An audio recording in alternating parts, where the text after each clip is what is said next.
Okay, let's just go and check the volume levels. Volume levels are looking fine. I'm going to turn the sim down a little bit.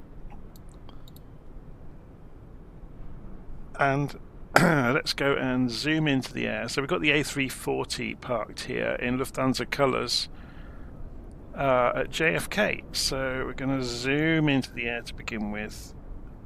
You can see the city out in the distance. So I'm going to speed up the drone camera.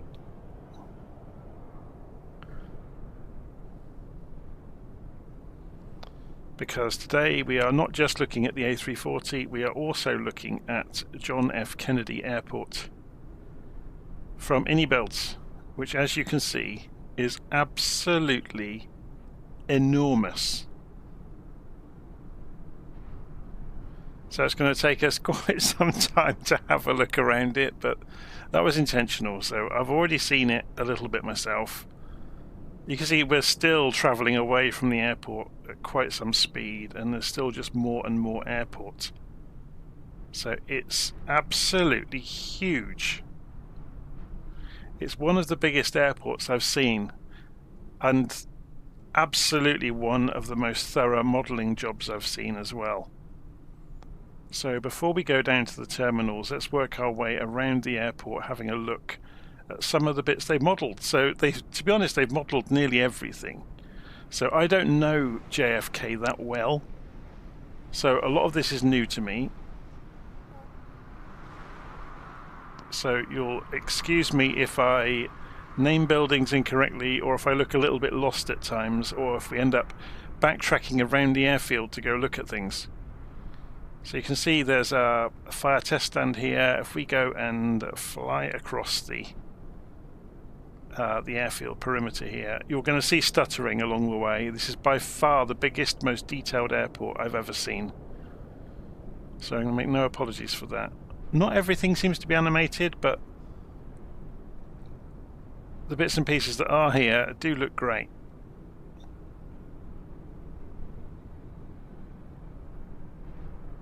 So if we work our way, we'll work our way around the outside of the airport first, and then go back into the middle. So you can see all of the painting of the taxiways and the runways is absolutely fantastic. So Maverick is saying hello there.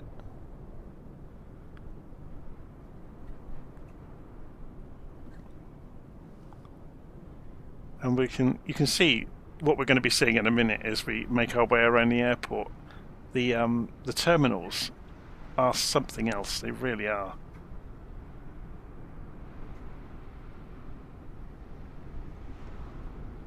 So you can see the famous New York skyline off there in the distance. Let's speed this up a little bit to get to the far end of the runways. You can see it's loading assets in as we get there. That's why it's causing it to stutter. So there's load on demand from one end of the airport to the other. It's switching things on and off. There is so much detail here. It's absolutely crazy.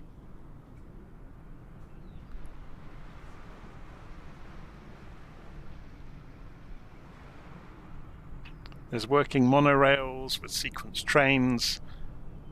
The internals of many of the buildings has been accurately done.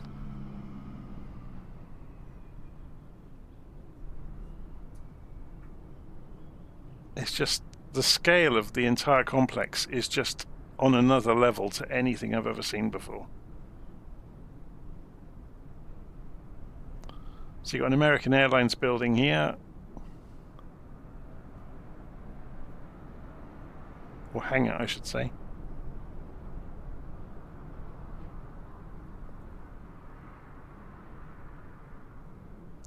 You've got hotels, you've got cargo, logistics, buildings. It just goes on for thousands of acres, basically. And if we come down, the level of detail even on the floor is just ridiculous as well. So if we move over towards JetBlue, you can see there is more over there, more hangars. There's obviously runway surfacing operation going on over there with piles and piles of hardcore and lots of hardware on the ground. So we'll come down to the JetBlue hangars, which are open. We can go and have a look.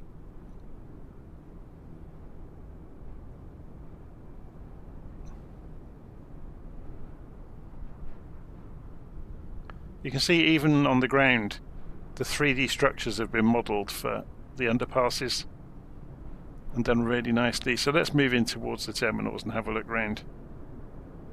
So Rachel's asking, have I seen the new Flight Sim 24 trailer? Yes, I have. There's a working monorail. So let's go and chase the monorail because it's coming up to a station and we can go and have a nosy around inside the station when we get there. There's another monorail going another direction. So the monorails follow the rails properly.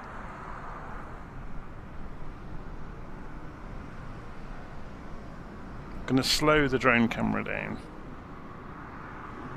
Yeah, they don't really accelerate or decelerate nicely, but so let's go through the window here. And remember, this is just one of the monorail stations. They are all over the airport. This level of detail is just stunning to me.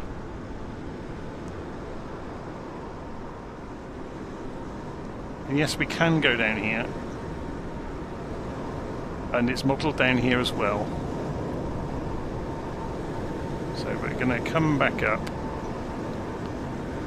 So let's go through the roof. You can see there's another monorail coming in.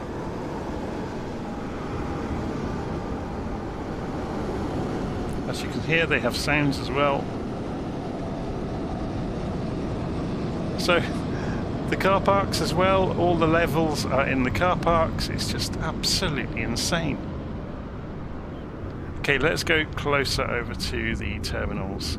We were working our way that way, we kind of got sidetracked. Yes, this is the laggiest you've ever seen the simulator. This is a 3080 RTX being brought to its knees just by this airport, basically. But you'll understand why as we get closer. It's insane.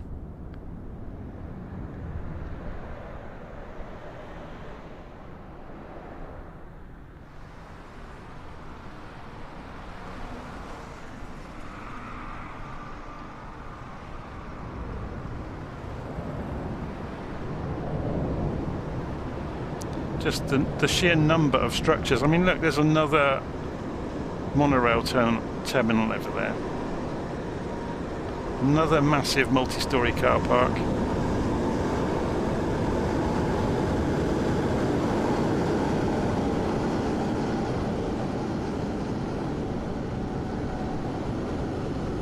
I've just never seen anything like this in the sim. Obviously this is beyond the hardware that we have at the moment, but can you imagine another few years' time once the hardware is improved further and this becomes the norm? It's going to be crazy, isn't it?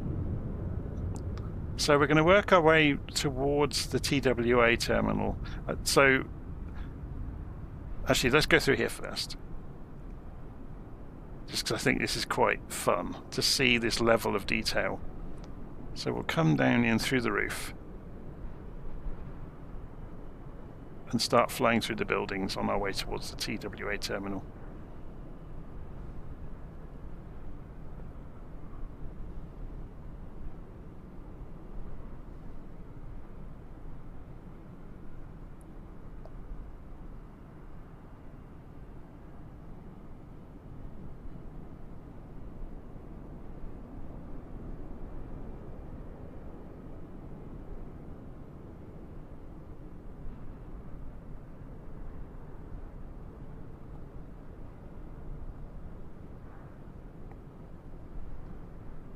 So this is obviously a famous building within the airport complex, and they've modelled it to the nth degree.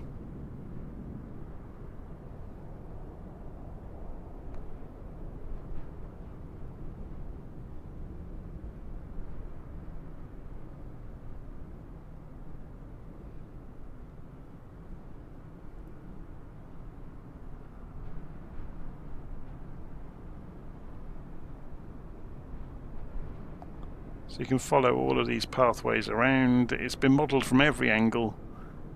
It's just insane. It really is.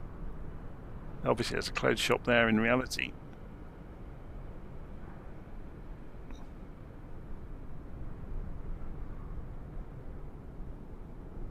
Very 1950s departure board.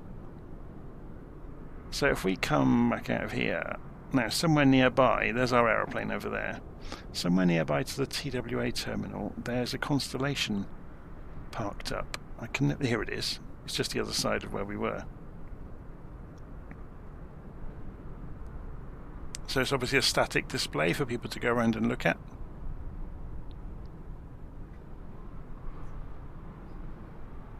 I mean, how cool is that?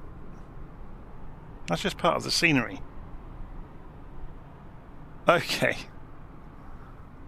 Let's go and just absolutely shock you then with this terminal. So I'll go and start out at the far end of it.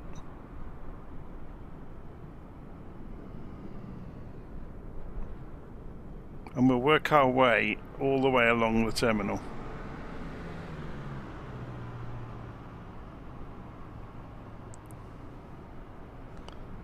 I'm going to slow the drone camera down as well.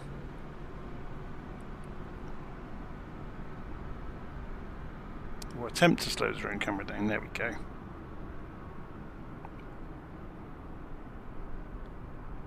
So we are going to fly through this terminal. This is all one building.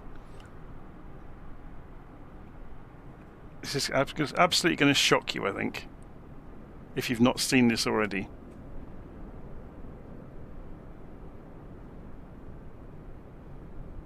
If you do know JFK, you'll know exactly where we're going and what we're looking at.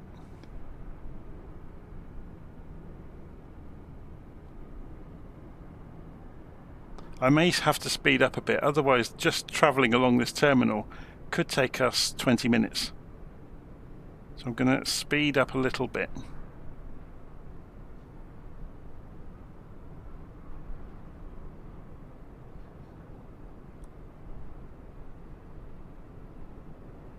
Like I said, I have never seen this level. Just the scale of the modelling is just quite frightening.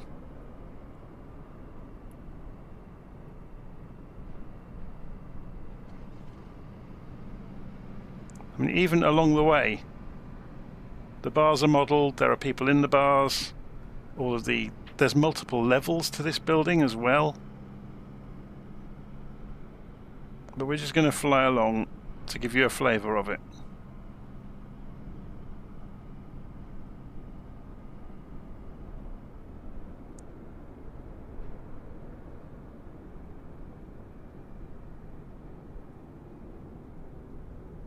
So we're still going. It's mad, isn't it?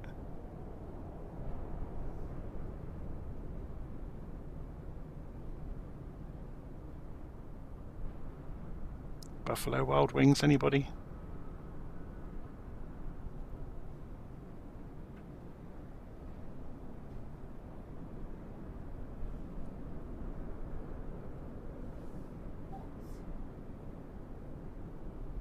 And the crazy thing is, obviously, you don't see any of this from the aeroplane.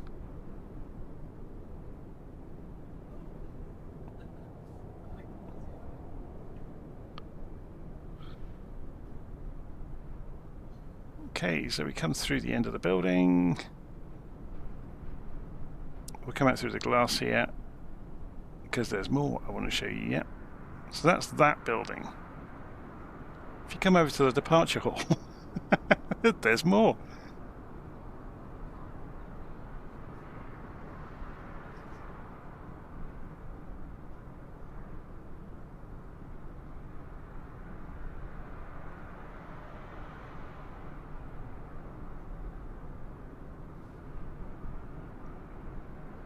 So we just quickly whiz through here. You can see there are multiple levels in here as well.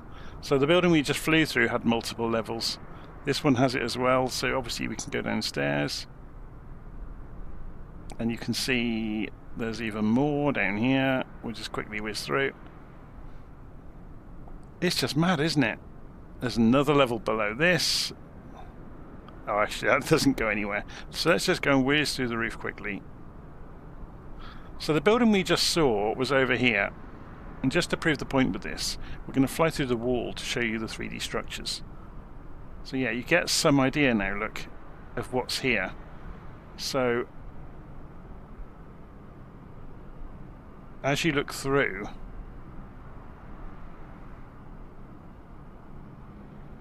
there's a lot of external stuff as well that we didn't see when we were travelling along. So all of the garages and the pathways between the terminals for the service vehicles, it's all modelled. All of the ground furniture is there, all of the painting is there on the ground, all of the gates are there, and the jet bridges are accurate. It's mad. Absolutely mad. I've never seen anything like it in the sim before. So if we just scoot across to the other terminal, so that was the first one.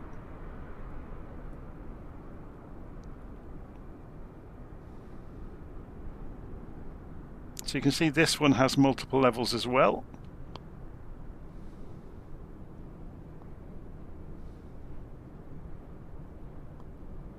So we'll go through the bottom level first, then double back.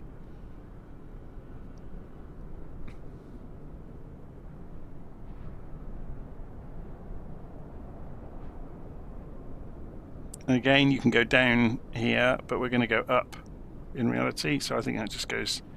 Well, we can have a quick look before we come back up. Okay, there's a lot more down here. It just keeps going on, doesn't it? So we'll fly out through the window.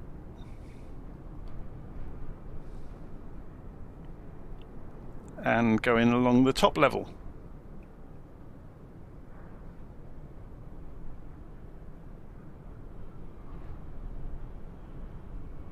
I mean, the quality of the modelling of every area is just amazing, really.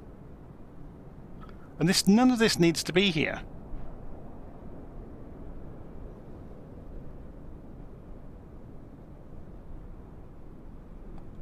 I mean, there's pool tables in the bars. It's just insane, isn't it? Absolutely mad. Anyway, so you get the idea. There's a lot more that I haven't shown you still, so we haven't even gone into the control tower. The control tower has 3 floors, 4 floors even, and each floor is modelled.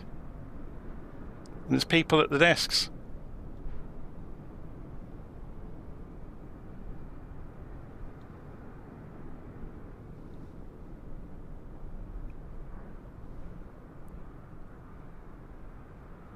Have you ever seen anything like this in the simulator? It's just mad, isn't it? Okay, so we're getting sidetracked. There's our aeroplane. We've got the A340 parked down here in the middle of the airport. So this is the LVFR A340 that's available in the marketplace in the simulator. I have no illusions. It's going to be a lift and shift of much of the fly-by-wire project with some modifications to make it more A340-y, if that makes sense. So if we press the insert key and go inside the cockpit, we can have a little look around. And you can see everything's been a bit stretched, so everything's a bit bigger. So there may have been a lot of modelling gone on here to make this a lot bigger. But I imagine in terms of systems modelling, it will have lifted from other projects. It does have a tablet. The one thing I noticed straight away, I loaded this up about half an hour ago to have a little look through it. There's no calibration for the throttles, so it's there. Good luck with getting that. I've got the basics set up, so I've got reversers in the right place, but the detents obviously don't match up. So we'll see how we get on with that, with actually flying it. So I have actually got a flight plan. So if we go and have a look at Simbrief, we're going to fly from JFK down to Norfolk or Virginia Beach. And so we're going to cruise at 36,000 feet. And there's obviously all the details on the flight plan. It's direct out. There's no standard instrument departure involved, and there's only an approach. There's no standard terminal arrival route involved in the route. So it's fairly straightforward stuff. So if we come into the tablet, we can hopefully, that's got the wrong flight on it. Can we sync the plan? Will that go fetch it? Syncing in progress. Syncing finished. Sync plan. No, that's not done it, has it? So is that... oh, here we go. So sync plan. Syncing in progress. I'm not sure what this is doing. Show operational flight plan. Oh, it's a shame they haven't used a monospaced font for that. So the formatting is going to be all over the place. So does the X button work? Yes, it does. It has got some rudimentary checklists in it. Just while we're in here, let's go sync the payload. So it'll go hopefully go and put the correct fuel in for us and sync the fuel. Yes, that worked.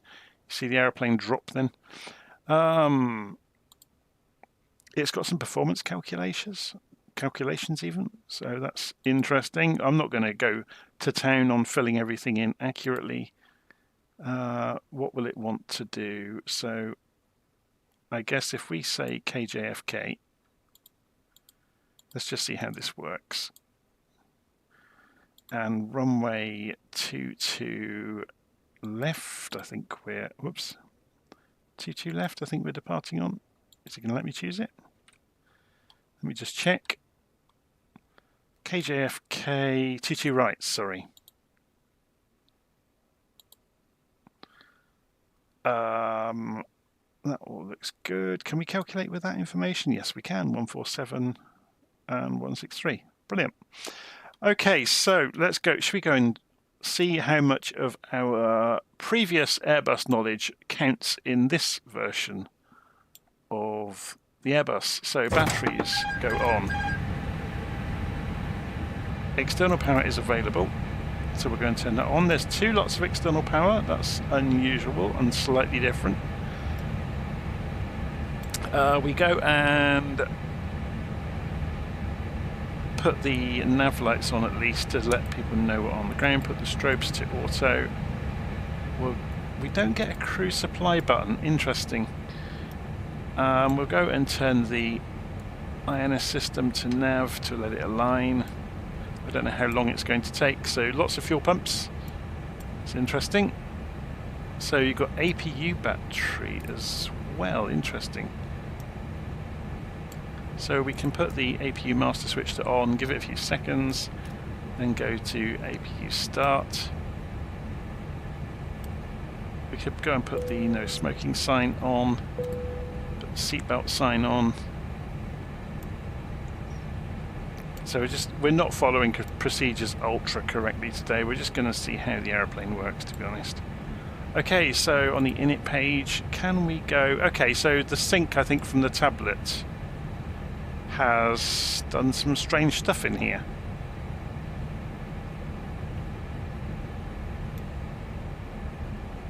Cool. Having JFK in the background is murdering the frame rate on this, isn't it? So let's go back into here then. Oh no, that's Navigraph. Let's sync the plan again. Syncing finished. So does that mean it's going to sync this? No, it doesn't. So JFK 2. Now where are we going again? KORF. KORF. Drop that in and return. Let's have a look in RS initialization. That's all fine. Cost index. Actually, do we get any keyboard combinations? Yes, we do. Cost index. So that told us on here, didn't it? 15. That's really low, isn't it? We're going to have a particularly gutless climate. Next page. Okay, this is interesting. Why is it... Will it pre-calculate that? It's already done it, but it's now just changed. It's interesting as well. Okay, so if we go in the performance page, has it put anything in here? So it's gone straight to approach, which is odd. There's the takeoff page, and it's not got any of the flap stuff, so did it have that on the calculator? Let's go and have a look. No. Flap configuration, just flaps 1. It hasn't got any trim settings for the flaps for us, so we're not going to bother with that either then. So we'll put flaps 1 in now, and we'll set flaps 1 on our controls. Does the flap lever work? Yes, it does. We saw 145 or thereabouts, didn't we? And 162, was it? Something like that.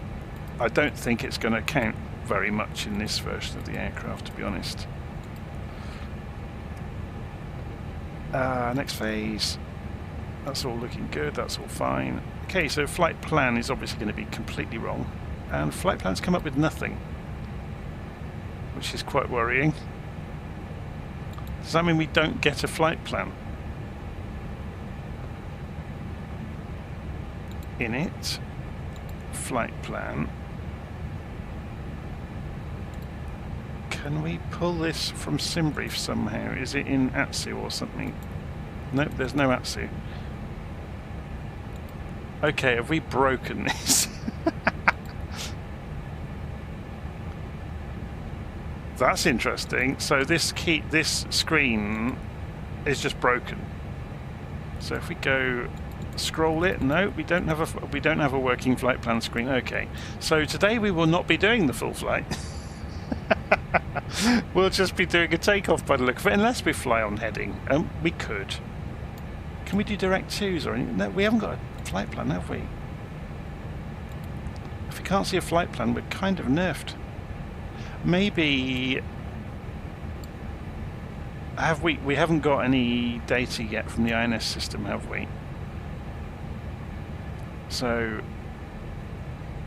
that might be part of it.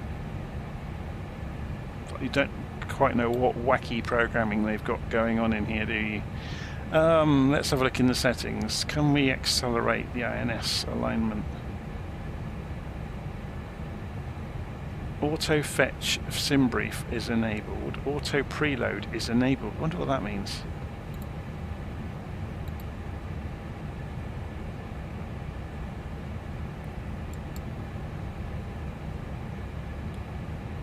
So maybe I just need to wait and the flight plan will come to me. But there doesn't seem to be an instant alignment. I guess what we could do to see if it will fix itself is if we go into where was it?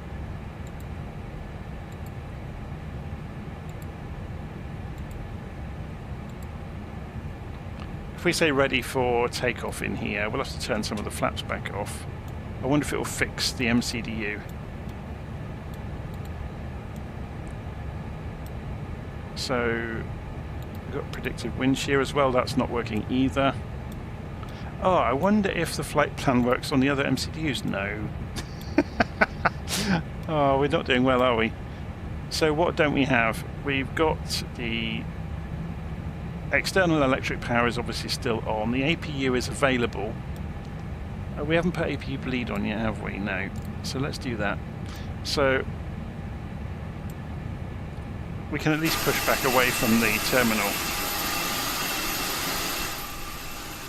And we'll get the engine started in a moment. Hopefully the MCDU will switch on while we're pushing back. So this is going to be an interesting one, because we haven't got a lot of room.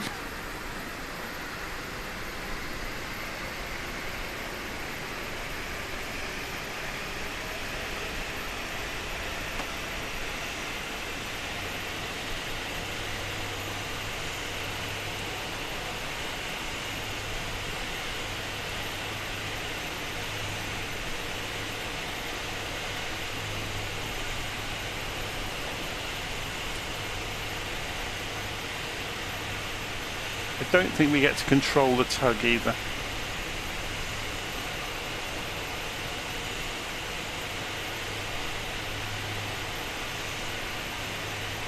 So just for reference sake, we're going for runway 22, aren't we? 22 left. So we're right the way over here. So we need to go out of here and then left once we get to the taxiways. So we'll give ourselves enough room to spin the nose round.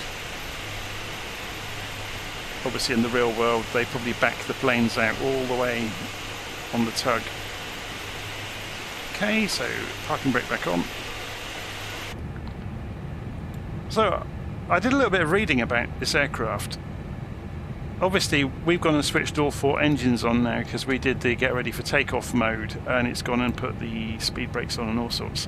But they quite commonly taxi on 2 engines, just 1 and 4 seems to be the way that lots of airlines do it. So yeah, we've got all the lights on as well because we went for takeoff mode. So we're not going to worry too much about being correct today.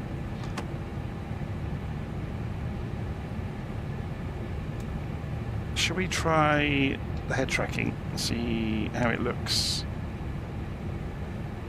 Yeah, so head tracking's okay.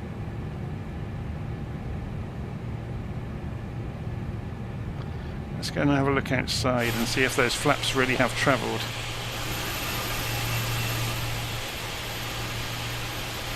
Yeah, it looks like they have because the leading edge flaps have come out as well. Yeah, flaps have travelled.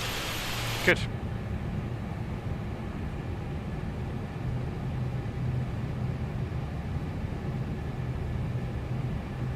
And with a little bit of luck. So managed mode is working, which implies it's got a flight plan.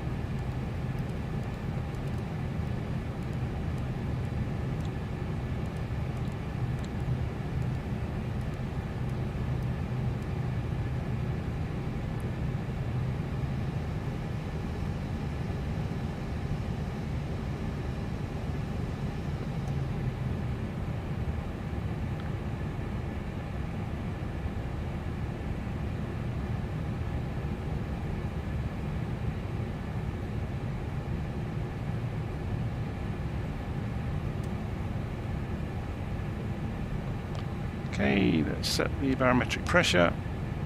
So we're going to be using speed mode, and without seeing a flight plan down here, I think it might be there, but we just can't see it. Otherwise we wouldn't get managed mode, would we?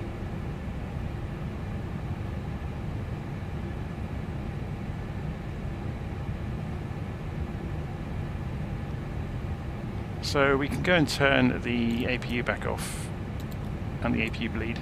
We don't need the APU anymore.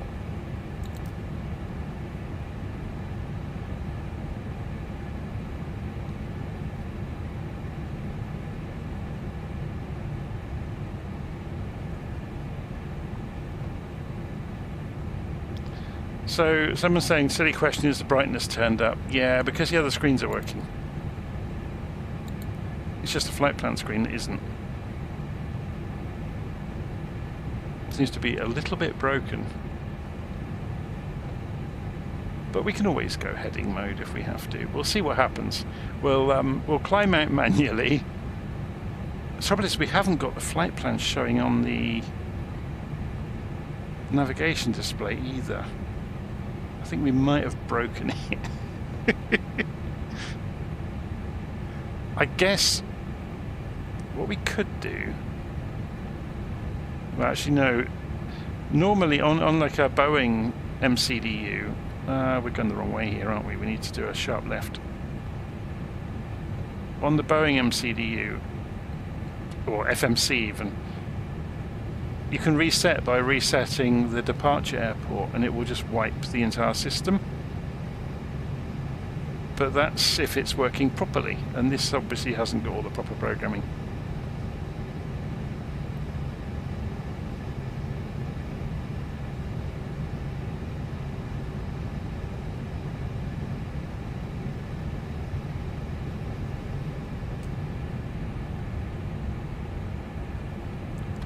It's interesting that's left itself in APU mode as well, so we should be able to turn that off, or not. Okay, what modes do we have? Can we just clear it? Nope, that doesn't work either.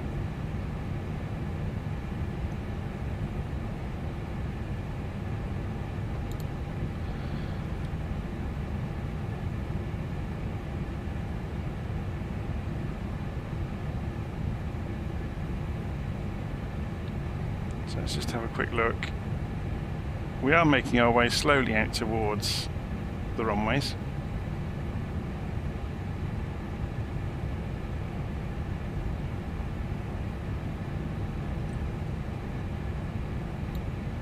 So we want to be on this one. Yeah, so we'll go to the end, turn right, and then back again.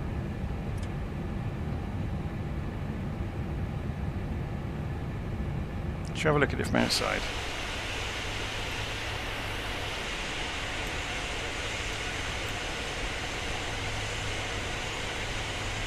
Something funky going on with the outlines of the wheels as well. Obviously we shouldn't have the landing lights on during taxi before anybody tells me that. But at this point we're not really worrying too much.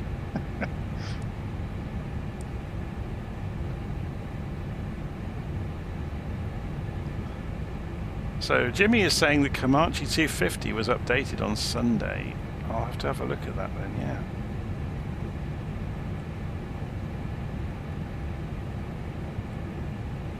Does anybody know what's changed about it?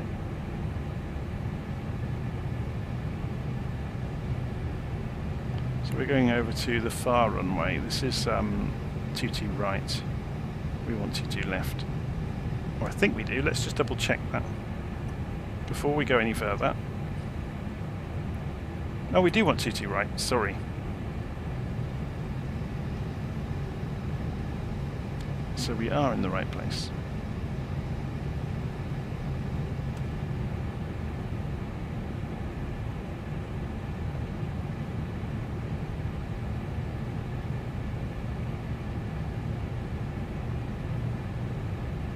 That's interesting, that's still saying external power.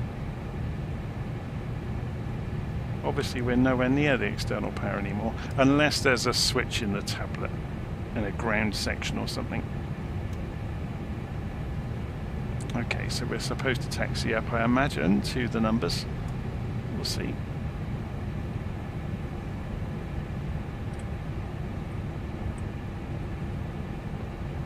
We could just go, couldn't we? Like I said, we're not really following procedure. Before we do, I'm just going to put ourselves on a hold at the line here and see if we can do something about this navigation system. So if we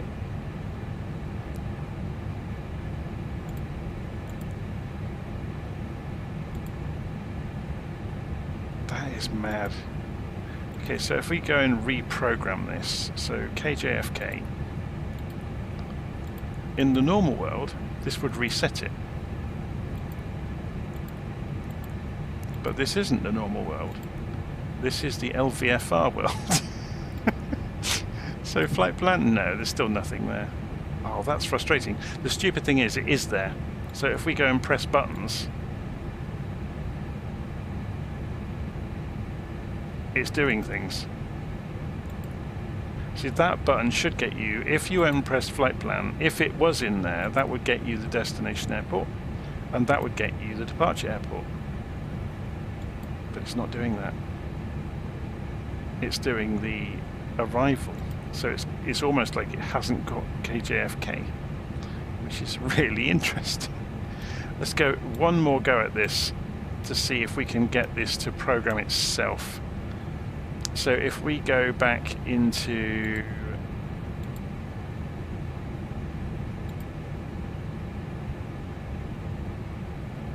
we refresh this from Simbrief.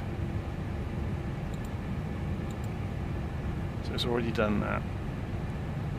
Sync the plan. Syncing in progress, syncing finished. Whatever that does.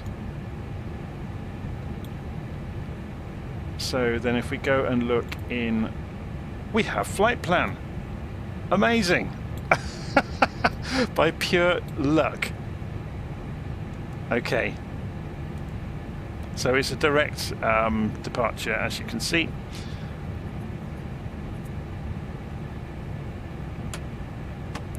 So it worked. Third time was a charm by pure random blind luck. So air tracking back on. Parking brake off.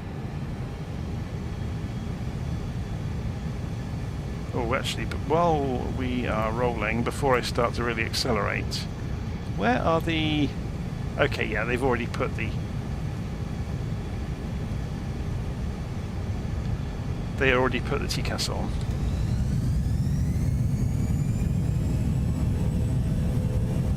Full throttle. Airspeed's alive.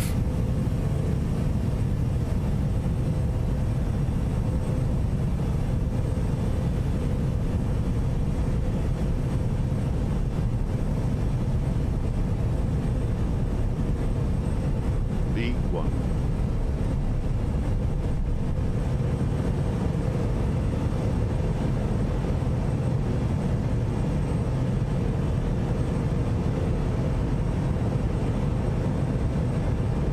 Doesn't want to come off the ground.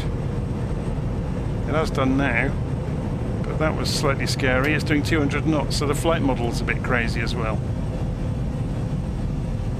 Gear up.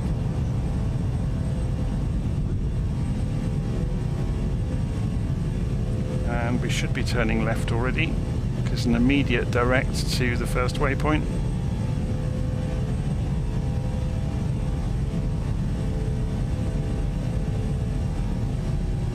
Shall we look from outside?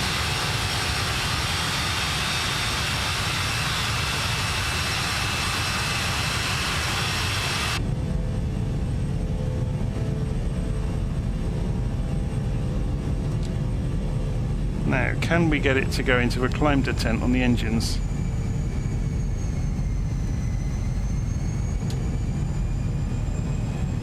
Okay, let's go for autopilot now.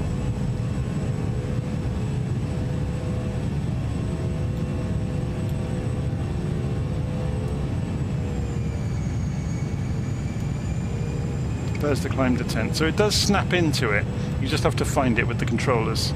So then obviously you get auto throttle and speed mode will work.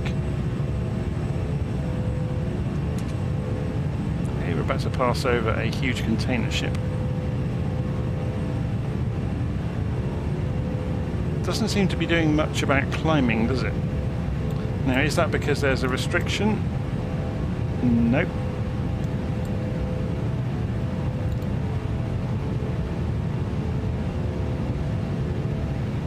So it's obeying. Is it going to obey the...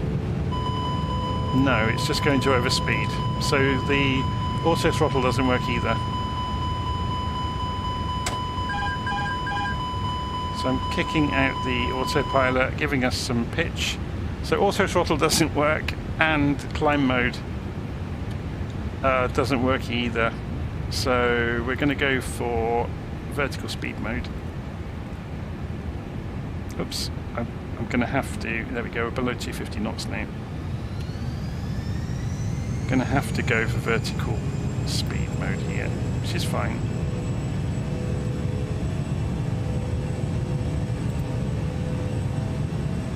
Okay, what's that doing? There we go.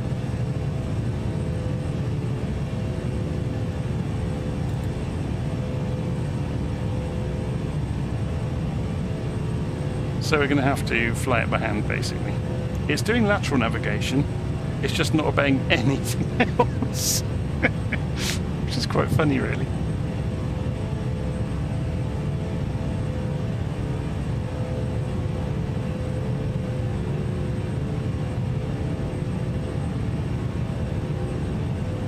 So I'm just watching those percentages to see... So let's go, if we put this into... Actually, we can see the mode, can't we, there?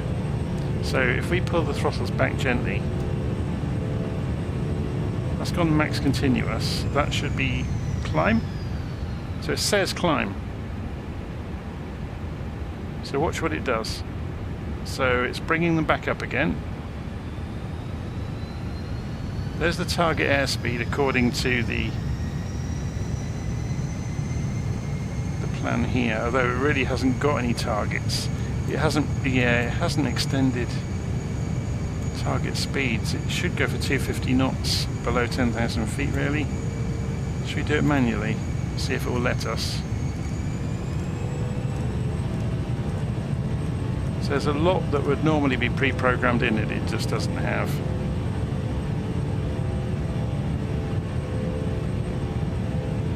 So we're going to be doing elements of the navigation ourselves.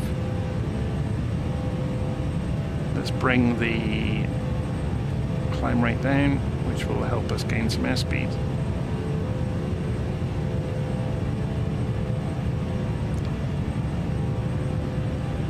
So it's almost like flying the Airbus half manually, which is fine. It'll be fine. We're through 10,000 feet now anyway.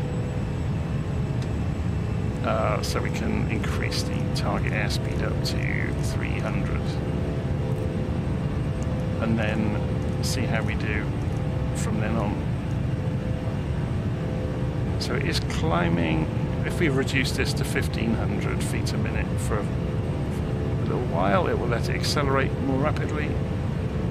Throttle's at 95%, which is probably maximum continuous thrust, to be honest, even though it says it's in climb mode. So we don't need the brakes to be charged up anymore.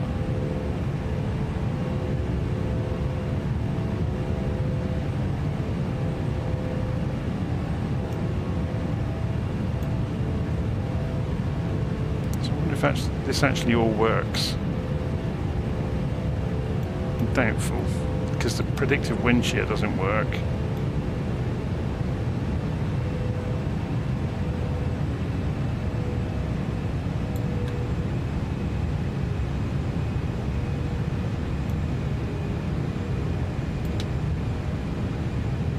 So the landing lights can come off because we're above 10,000 feet. Just seeing what else has been. Should we go and put these standby pumps on just in case, just to make the lights go out. General rule on an Airbus is you shouldn't have lights on. The default state is it should be dark.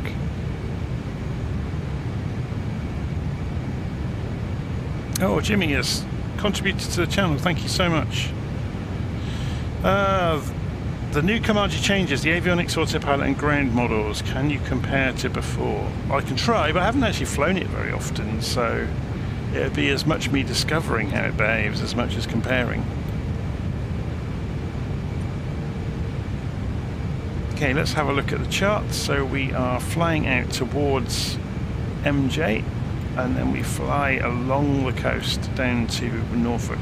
So we'll have to do some calculations along the way, which we can do.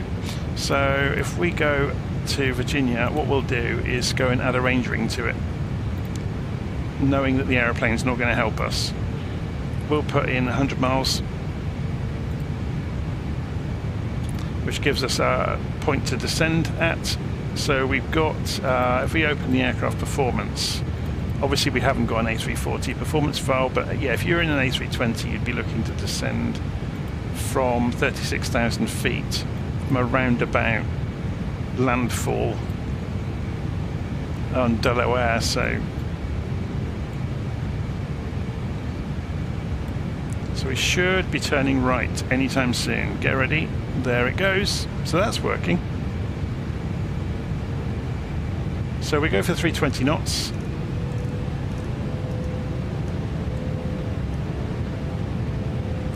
We'll stay 20 knots away from the maximum speed, just because I don't trust the airplane.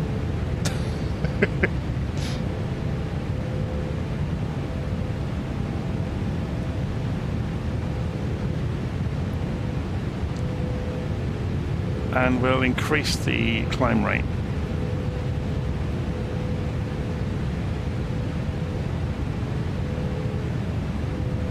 Now, I'm just watching the rate of change here, so we've pretty much hit the maximum climb rate there. It can't it can't accelerate. So if we come back off that a couple of 100 feet a minute, that will at least get us to, yeah, we're just edging up towards 320 knots.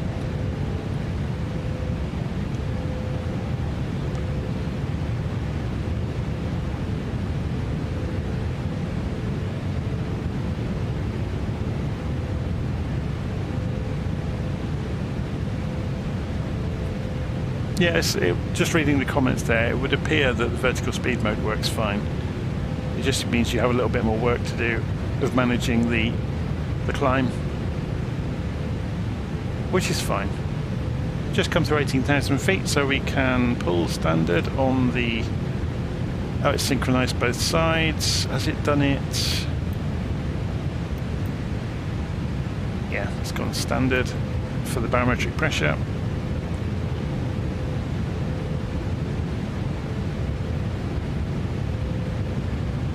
Should we have a look outside, see what it looks like?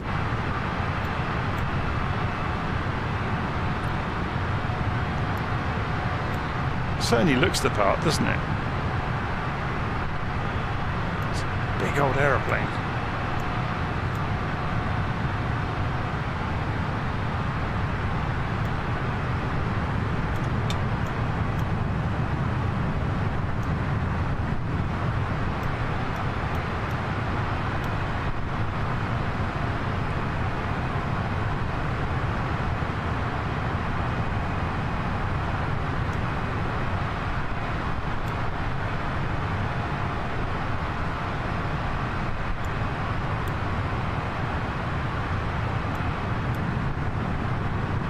So while we are climbing out, shall we go and have a look in the drone camera? Have a look around the aeroplane while it's in flight. So we'll slow the drone camera down.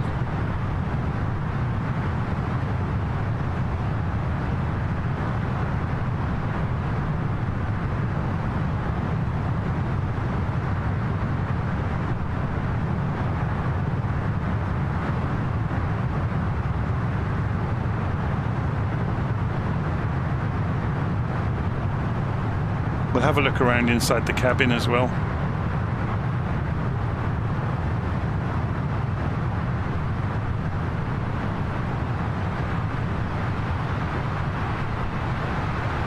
I have a feeling we're going to find the pilots who've got leather jackets on, because I haven't changed them back to the defaults.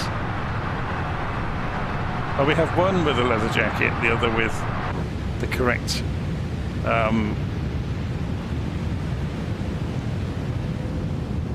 correct uniform. So the cabin's really nicely done, isn't it? It's a shame that the avionics aren't there. And they've done the business class really nicely.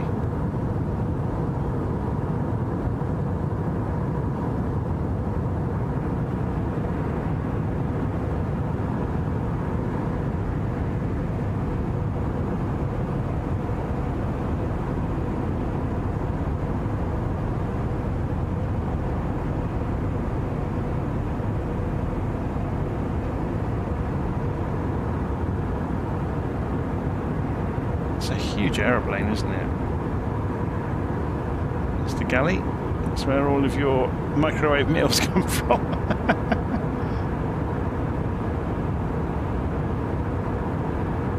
Oh, hello, what's showing on the screen now? Okay. And what's on this screen?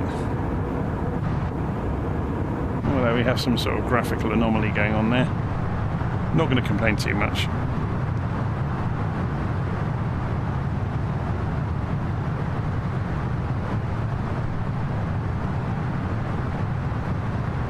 So we have some unintentionally see-through bits in the engines, which is always fun.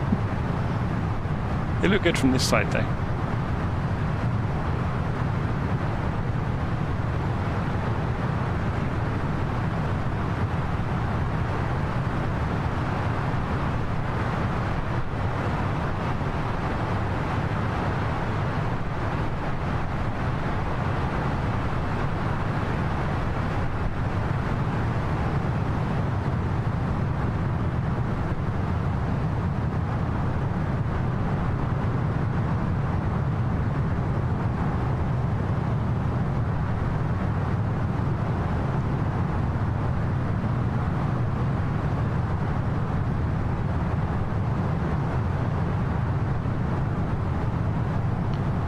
Okay, so we've got the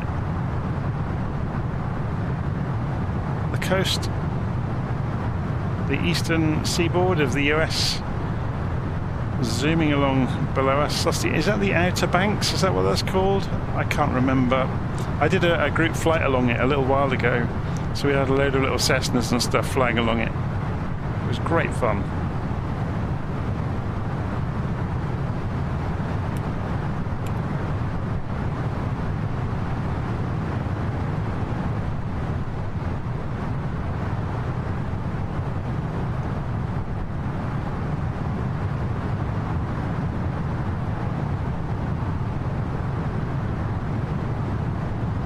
Okay, let's go and have a look inside and see how we're doing. So we're coming up through 30,000 feet. We're not quite holding speed, which is natural because we are into the thinner air. So the same amount of thrust isn't going to give you the same amount of acceleration. So yeah, let's pull this down to 1800 feet a minute. See if that lets us do it. In fact, we could take the target airspeed down away from the...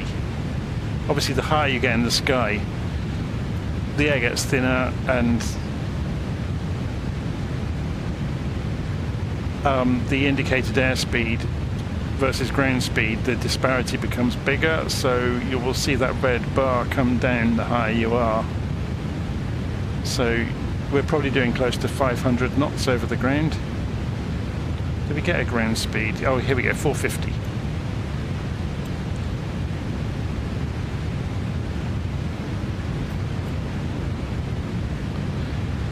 Why are we getting a takeoff inhibit light? Is this something that's odd to this aeroplane, or?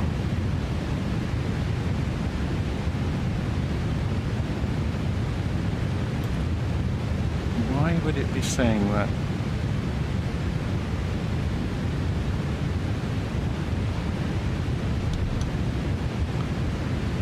Just making sure all the controls are in the right places.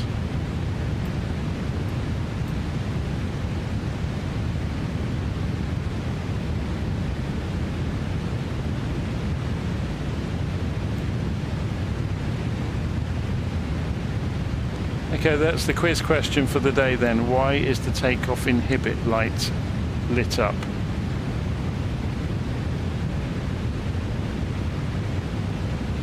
I mean, obviously this aeroplane isn't simulated accurately anyway, but I would love to know if there is some logic behind it.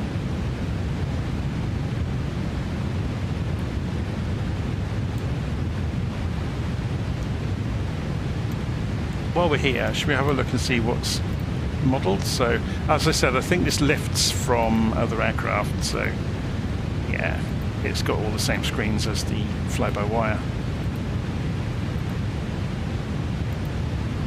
See, now with the fly-by-wire being open source, if this is a derivative work, does that mean LVFR have to share their work as open source as well? Because that's the way open source is supposed to work.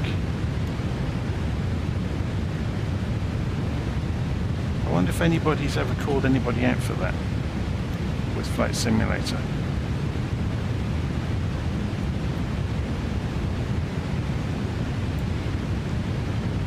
See, now I daren't touch my engine switches because we went to takeoff mode. I don't know what's going to be mapped. Obviously I've got the Thrustmaster controller, but I've only got 2 switches on it. And I've also got an ignition switch, which is in the normal mode at the moment, which is fine.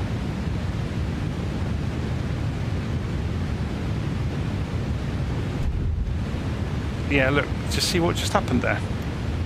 We just lost power. Are they going to come back? So that was a glitch of the power by the look of it. So going back to climb mode, we just need to keep an eye on it. So we've gone to, we asked, oh actually yeah, it does say 37 up here, I miskeyed that. So let's take it back down. 1,000 feet a minute to get to 36. So we want to pull on the knobs to make that happen.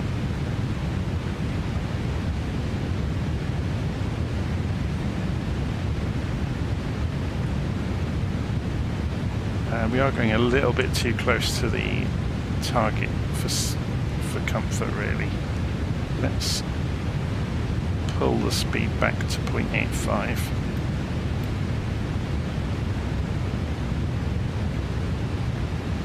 Okay, so this is showing that we are approaching. Yeah, we're not too far away, are we? So this is saying in 10 miles time that we start descending. So if we increase the range on this,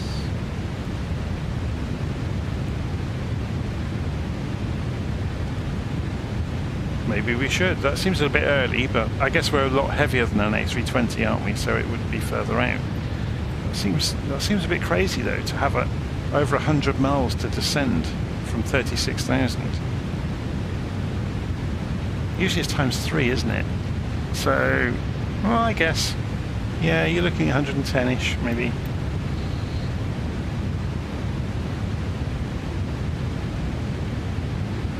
So should we try this and see what happens if we let it descend?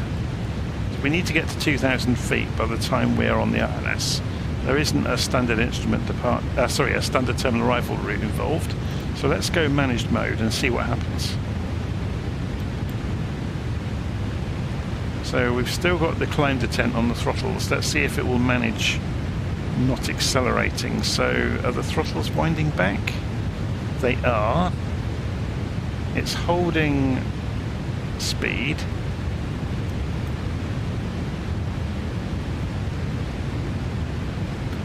Do you get a green banana in the A340? I don't think you do you? That's a Boeing thing. We should get a green dot. No, it hasn't got the green dot, look. There's no dot on the altitude at all.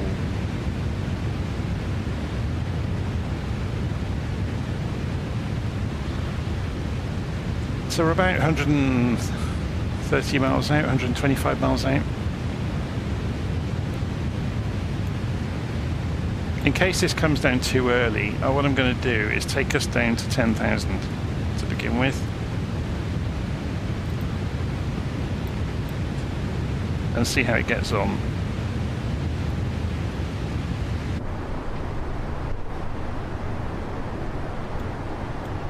It's very pretty, isn't it?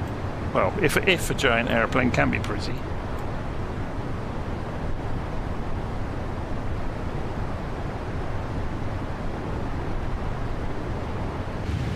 It's just a shame the systems don't work correctly. Do we get any other clickable things like the fold-out tables, or no, it doesn't appear to?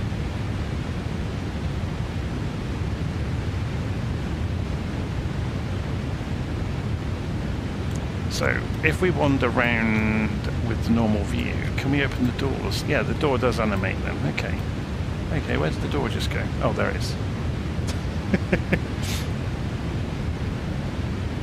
Also in the back of here. I'm always looking out for Easter eggs, because there's a few aeroplanes recently have had Easter eggs in them. Actually, we've got clipping there. We can't quite... Oh, actually, we can go through the wall, but not through the doorway. Interesting. And we can't go any further than that. Well, not using that method anyway. Let's close the door back up.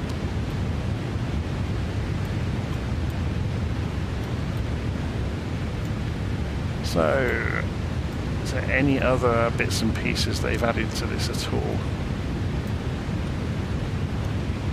I don't think they have.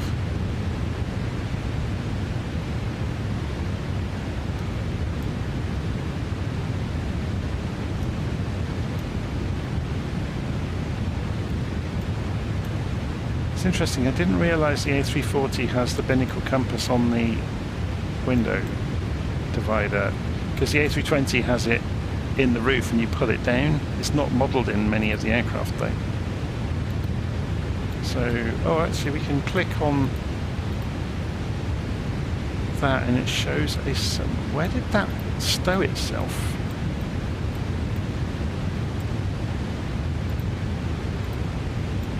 just appeared out of nowhere.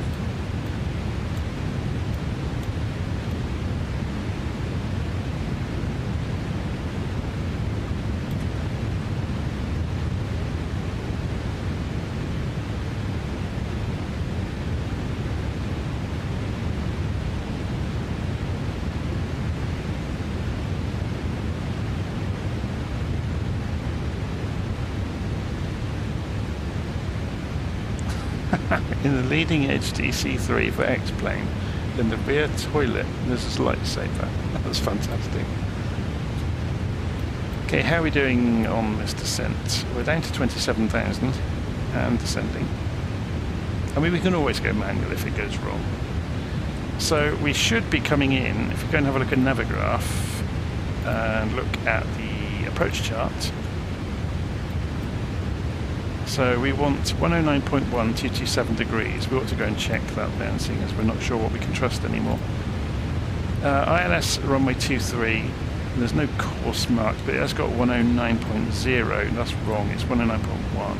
Oh, that's the VOR though, not the ILS. But it does say ILS 23. So does that mean it's going to work? It hasn't got the frequency, has it? So if I try plugging in 109.1, what's going to happen to it? Will it just blow up? No, that works. The actual course is 227, not 229. You can't program that then, so it's got that from the database. Okay. We could double it up onto the VOR radios as well, couldn't we? Just to make sure. We're using GPS on the way, but and then put 227 into the VOR.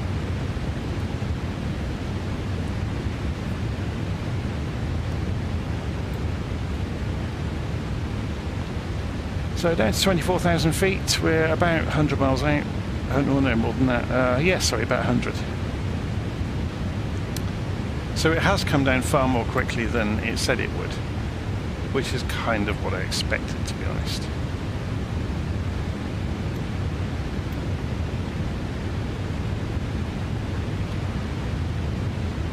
So when we get to 18,000 feet, we'll need to plug in the destination data.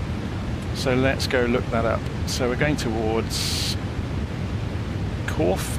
So information, open the airport, go to the weather. So we've got 30.01 hectopascals, so no, 1016 hectopascals. I was going to say that would be boiling the sea. 1016 hectopascals. Let's go and see. I wonder if any of this is going to work. Should we try it? So if we go to the performance, so yeah, approach. So 1016. I don't think this is going to make any difference to the aircraft, to be honest. So temperature at the destination is 26 centigrade. Wind is 150 at 10 knots.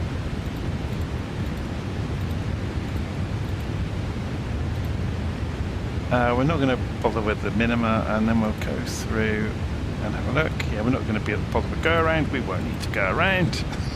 Famous last words. Let's put the head tracking on and have a nosy around. So what can we see out the window? So we're just coming down past. I'm not even going to try to pronounce the name of the bay. Chincoteague Bay, is it? There's Wallops Flight Facility down here, one at the military airfield. Black Point Landing.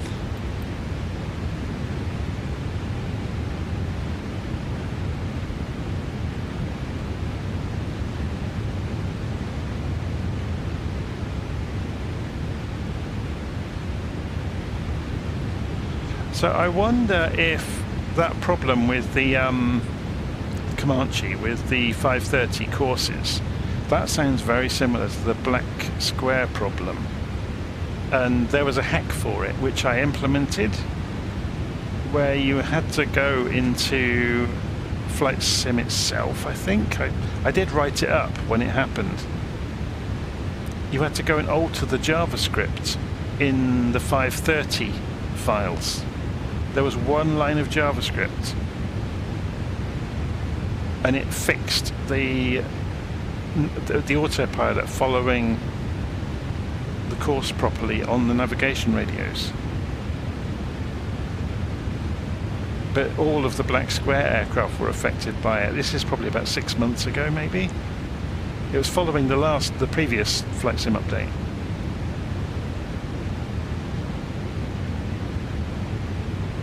So we're not coming down quickly enough, are we? Or maybe I'm just being overly cautious. So we're 80 miles out, 17. Yeah, we're fine actually.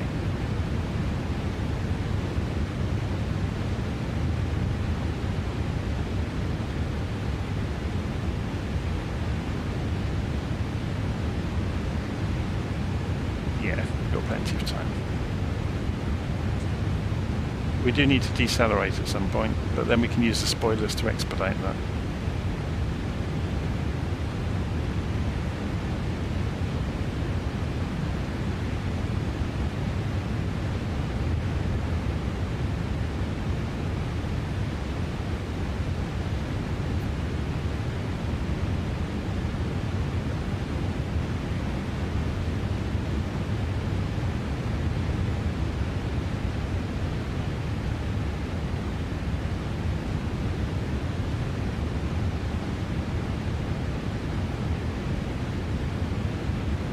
What's out the other side of the aeroplane if you scoot over?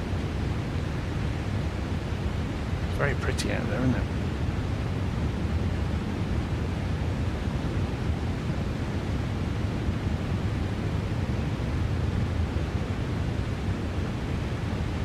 So I'm guessing that's looking out, yeah, across the bay here, Chesapeake Bay.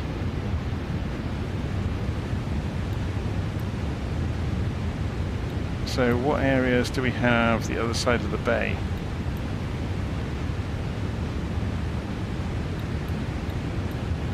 Yeah, I don't know this part of the world very well.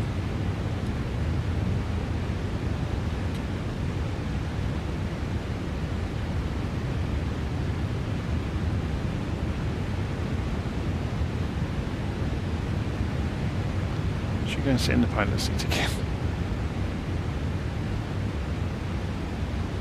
So R2 says, how to take Wacker Newson off, please? I don't understand what you mean by Wacker Newson.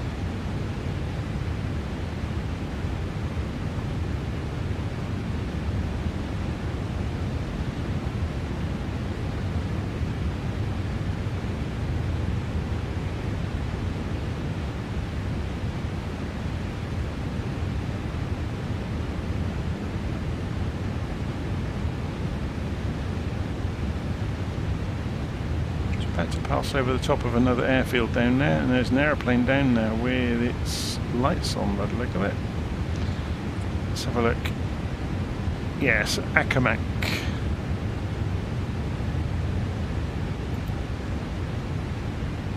Accomack County. If you look down there, if we zoom in, somebody's down there with their nav lights flashing away. And maybe as a group flight, there's a couple of aeroplanes, there's some in the parking area as well. Interesting. Okay, so we're getting towards 10,000 feet, so we need to start thinking about things. 250 knots.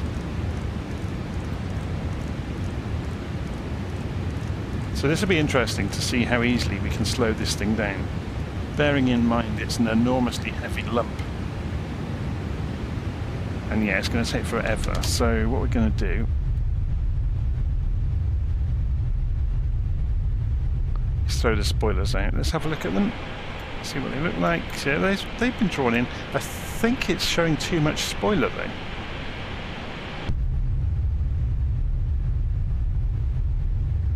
So speed's coming off.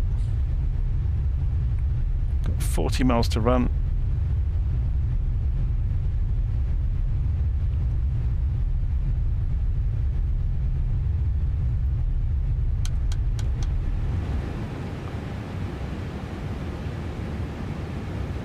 and then set this down to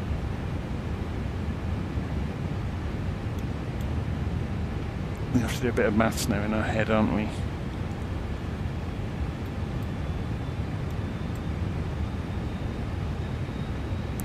We want to be at 2,000 feet for J Hall, I think. Should we have a look? Yeah, J Hall, 2,000, yes.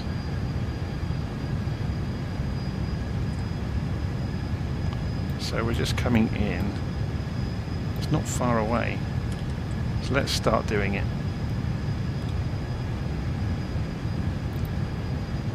Let the airplane do it on its own.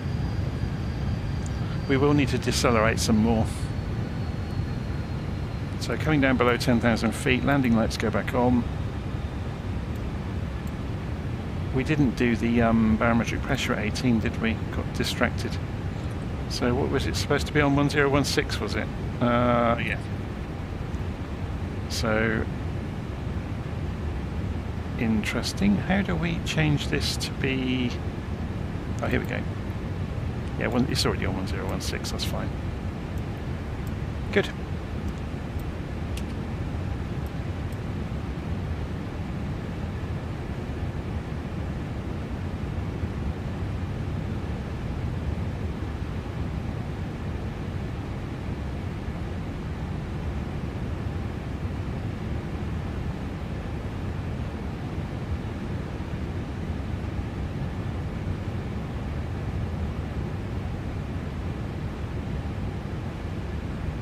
How to take the fuel car off.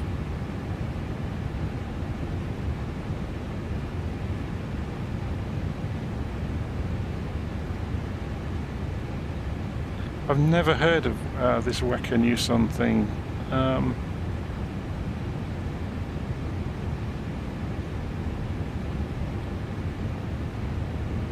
So I'm afraid I can't help very much with that.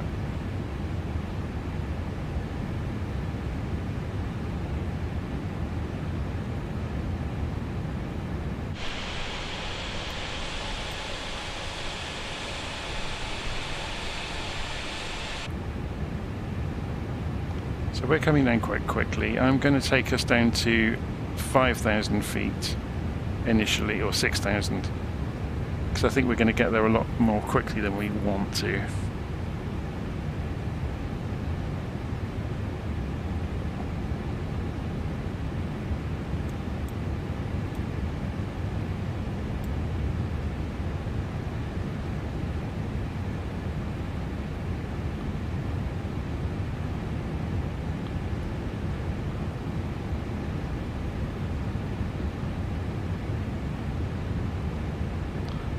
Seems very low to be at 2,000. Is it a shallow glide slope or something?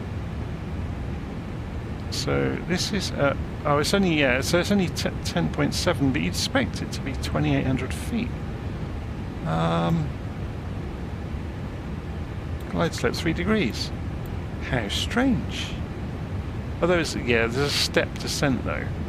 So they want you 1,600 feet. At Lufsu, which is 4.6 miles out.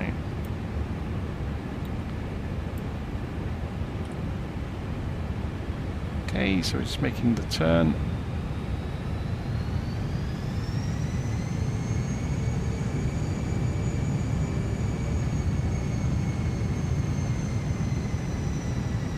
So we'll hold 6,000 feet for a while.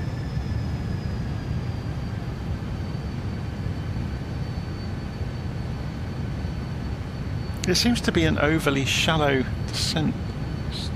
Strange. Or sorry, an overly shallow approach.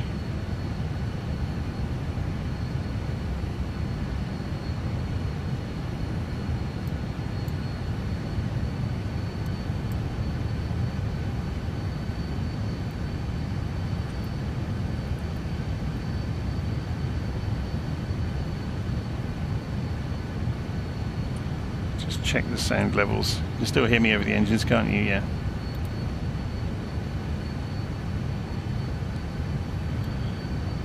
So landing lights are on. Strobes were on auto. I wonder what difference it makes between nav and logo 1 and 2. I'll have a look at that one day properly. Probably doesn't make any difference in this aeroplane, but you never know.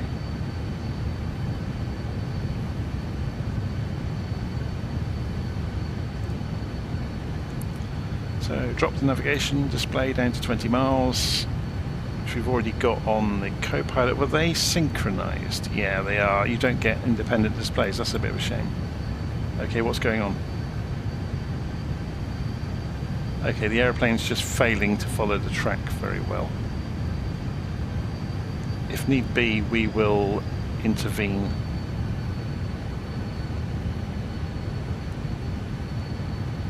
So we're 10 miles out from J Hall. I'm going to tell it to descend now to 2000.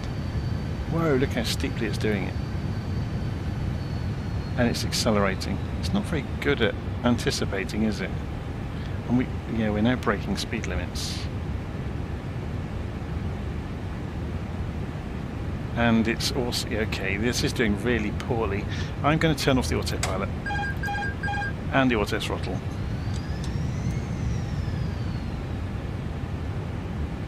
And I'm going to fly it by hand now to actually have half a hope of bringing it in smoothly.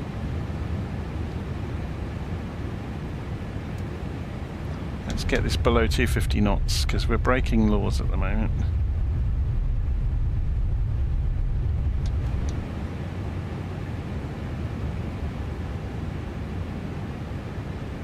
Okay. Is the landing system picking up? Yes, it is. But does that actually correspond with the runway direction? Is the next question.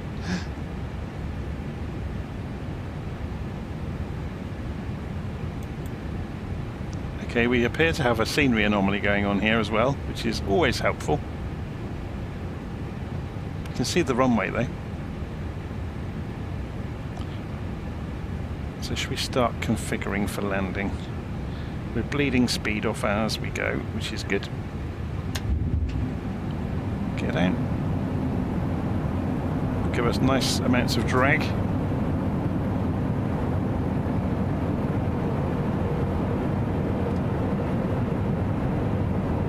First stage of flaps will give us even more drag, but also some lift.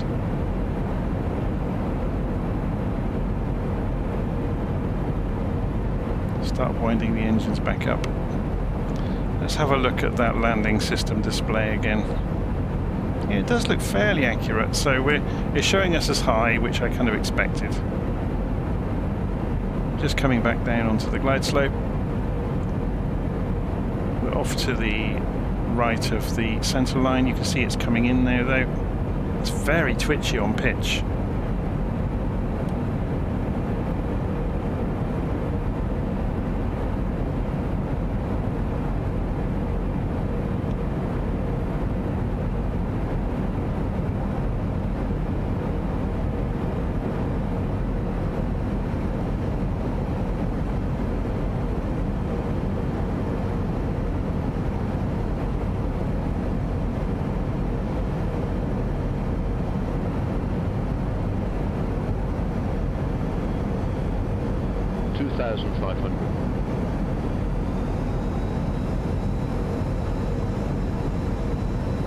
This is funny, I'm giving it more and more pitch and it's not responding to it.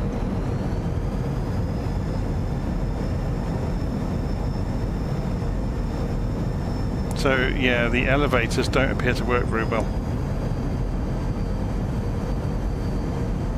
I think the flight model might be a bit broken.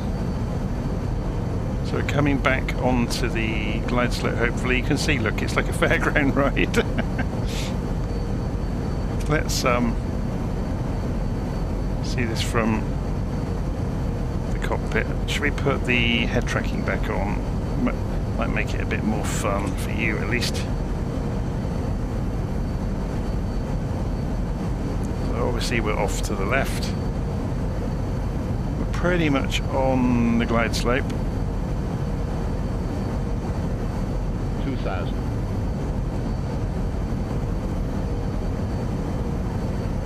Now we're going to go off to the right.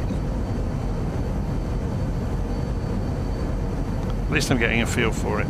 We've gone slightly above the glide slope. So we're now in full flaps. So we've got a couple of minutes to get this balanced out. Hopefully line up the landing nicely. We're a little bit high. I wonder if the glide slope will agree with the pappies. I can't quite see them yet.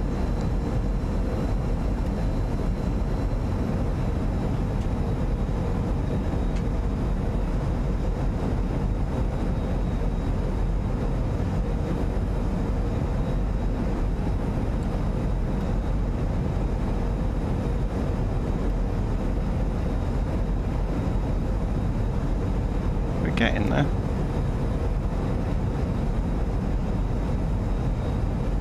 Yeah, it does appear to be agreeing. 1,000. We've got 1 red, 3 whites. We're just dropping down to 2 and 2. When yeah, so it agrees. The pappies and the glide slope are the same.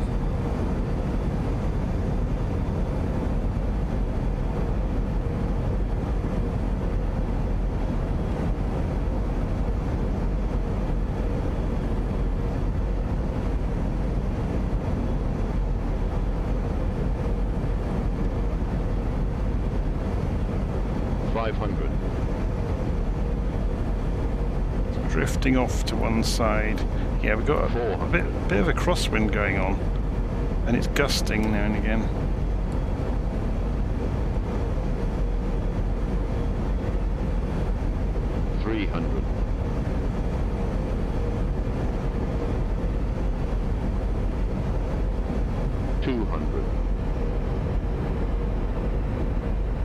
Look how pitchy it is. 100.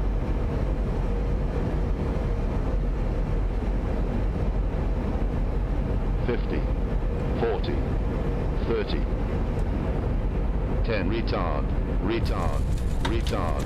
I gave it almost full back elevator then and didn't respond to it. So I've gone to reversers. The nose wheel is still in the air, I think. Yeah, it was, look. It's really odd. This aeroplane needs a flight model overhaul, I think.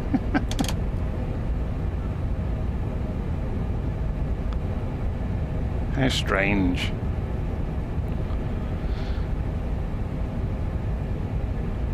So that, and when we were just on that final phase, although we looked quite stable on the way into it, it was having none of it. When I tried to rotate, it just sank into the floor.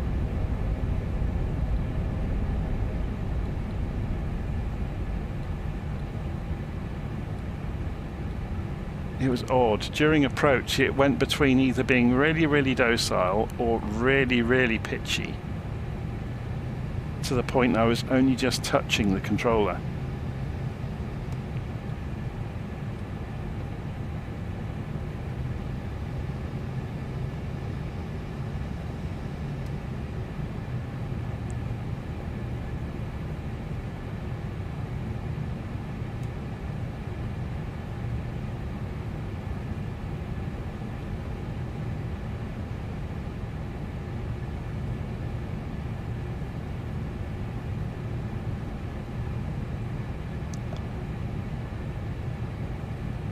So yeah, I'm not sure how often I'll be flying this. Hopefully somebody like the Horizon Group or somebody will come along and fix it. Who knows?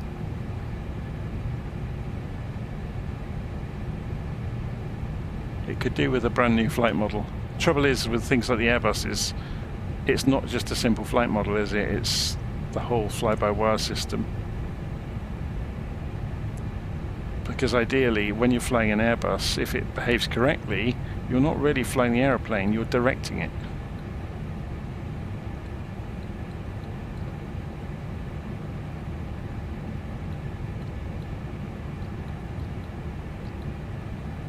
Should we see if the jet bridges work with the big plane? Okay, so what we should be able to do I wonder if we have any ground options here to put the external power in place. I'm not sure that we do.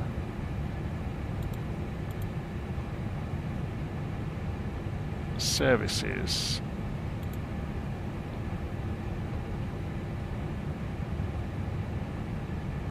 Oh, okay, so we can click on things here. These are buttons, I'm guessing.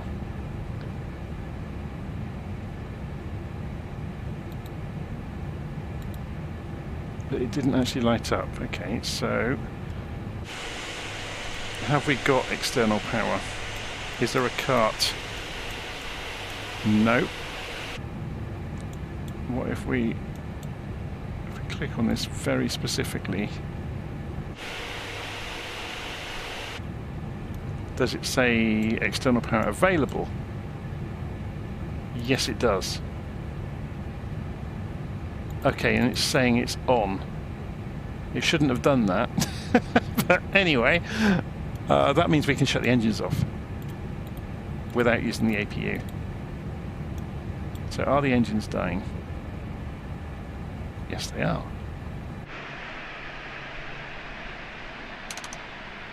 Let's close the air brakes before we run out of hydraulic pressure. And turn the taxi light off as well, because that's not needed anymore.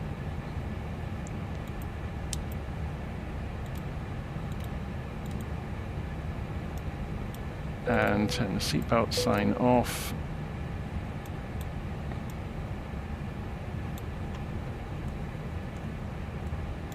Turn the fuel pumps off.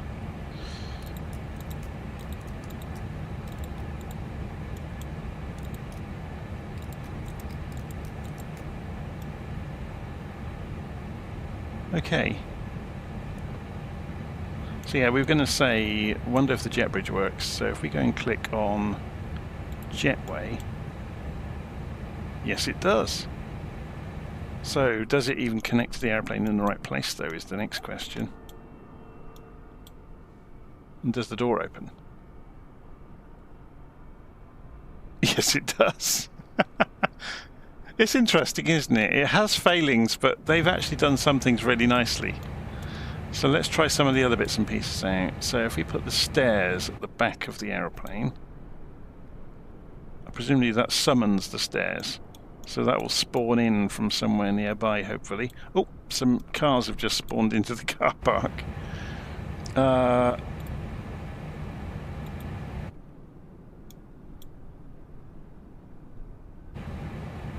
I'm not sure what's going to work here and what isn't.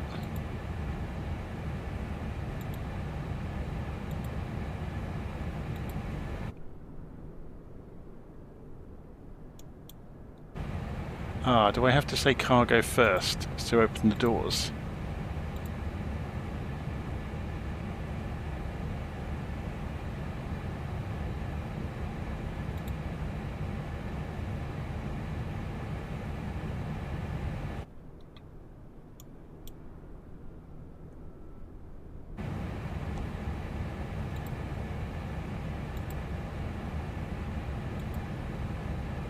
They're not really listening to me, are they? The trucks. Maybe they're all busy elsewhere. Anyway, there's the A340 from LVFR. Hopefully you've enjoyed that. It's been fun. It's kind of I don't know, it doesn't do your nerves any good because you're always wondering what's going to work on the next button you press all the time or what doesn't. So we discovered along the way it had very poor control of speed on takeoff. When we went to climb mode, we had to find the climb detent by hand because there's no way of calibrating your controller. The managed altitude mode on climb didn't seem to work well at all, so we ended up setting a target altitude and going to vertical speed mode, which worked fine. And we again used that for part of the descent. It seemed to be if you went for a managed descent, mostly because it didn't pull the numbers through from Simbrief into the flight plan for the speed, or it didn't calculate them, let's put it that way, for the speed and altitude. So I guess you could get around that by programming it yourself if it will let you. So I'm not sure that it will. So therefore managed altitude mode didn't work very well at all. But you can get around all of the problems. The weirdest problem we had was the flight plan screen completely broke, and I had to have 3 goes, if you didn't see it, at pulling in from Simbrief in here and doing sync plan. So it may just be the sync plan is broken and it doesn't always read it correctly. But it was interesting that tries to program the MCDU from the tablet rather than you pull it into the tablet and then have a feature within this MCDU to do it, which is how most of the other airplanes seem to work. But other than that, and the flight model being slightly crazy, as you saw on landing, where it just sank like a brick as we got over the apron and started to drift with the wind quite alarmingly. Other than that, it was okay. It's yeah, it definitely needs some work. So I know that this A340 has been out for a little while, a couple of months maybe. So yeah, it'll be interesting to see what happens to it next. Let's see if it goes cold and dark if we turn the external power off.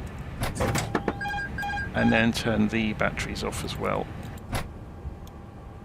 So it should, yeah, it's gone dark.